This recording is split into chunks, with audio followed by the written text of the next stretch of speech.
Hello, History 101 students. Professor Eric Martin. And it's cold at my house. But here I am up here at the kitchen table. It's a little more light up here. And I want to talk to you a little bit about the setup for chapter 12, looking at the Black Death and what you ought to be on the lookout for and how you ought to be thinking about this. And one of the really cool things about this particular chapter is we're getting a look at medical history and a look at the history of disease. And that seems just all a little too convenient here in the middle of the COVID pandemic as I'm shooting this video. The historical skills that you want to be thinking about are how do we determine cause and effect? And keeping in mind that just because something happens after something else doesn't mean that they're linked. So the issue is about how to establish the links. So, like so many other chapters that we've dealt with, we got an initial secondary source and then a number of primary sources that we use to kind of link into it. So that initial secondary source is a piece by Mark Wheelis. And y'all pay attention to that source. It is super interesting, in part because he's trying to do a couple of different things. And one thing he's looking at is he's asking the question about the Mongol siege of a Black Sea port known as Kaffa. And he's asking about whether or not the Mongols are using conscious biological warfare tactics at this siege by hurling infected bodies into the city. So look to see what he has to say about that, whether or not the Mongols are engaged in conscious biological warfare. But then the other thing that he is doing in this particular piece is he is examining one of the most famous primary source accounts of the origins of the Black Plague. And that account is by an Italian, Gabriel de Mussis, and that's actually your second document. So you're going to run into Gabriel de Mussis in the first document because Mark Wheelis quotes him, and then you're going to run into him again. And Gabriel de Mussis is a source that a lot of people use to designate when the plague shows up in Europe and how the plague shows up in Europe. And not to spoil it, but essentially de Mussis is making the argument that it was the Mongols who brought the plague to Europe, particularly through the siege of Kaffa. That's what de Mussis says. And Wheeler is questioning that, right? Is that really what happened? So you guys pay attention to that.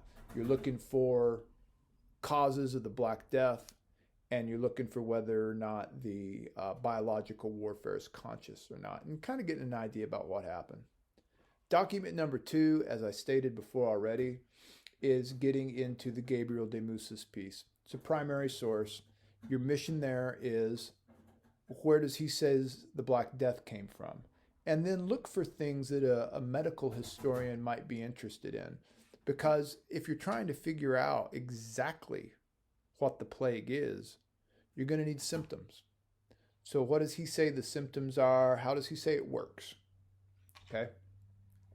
Then we get into another primary source by Giovanni Boccaccio. I'm sure I'm butchering these Italian names. But Giovanni Boccaccio lays out some additional causes for the plague or gives us some more things to think about. So pay attention to that. But the other thing he does in his document is he's also looking at some changes in people's behavior that occur as a result of the plague. So what kind of things are people doing? Pay attention to that.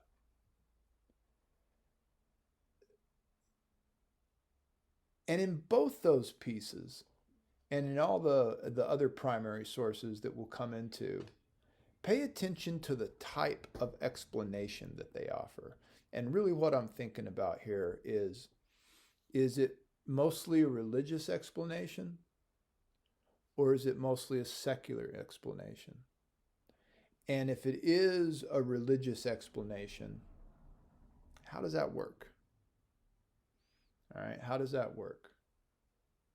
All right, next, we got the causes according to the College of Physicians. Document 4 is kind of a weird one to classify. We'll classify it as a primary source. But what it is a historical piece. A historian wrote it using primary sources. But wait a minute, that's a secondary source. It is. But this secondary source was written in 1832. And why are we using it then if it's so old? Because this person had some access to some sources that we don't have access to anymore, apparently. And this is the way we have to take a look at them. So take a look at this. Take a look at, who are the College of Physicians? Who are these people? What do they say are the actual causes of this disease? And then what kinds of precautions do they say that you could take? So pay attention to that stuff. Document number 5 is like 4 or 5 images. Maybe it's 3 or 4 images. Just check out the images, read the stuff underneath them, see how it all fits in. And then finally, document number 6 is a piece by Ahmad el-Makrizi.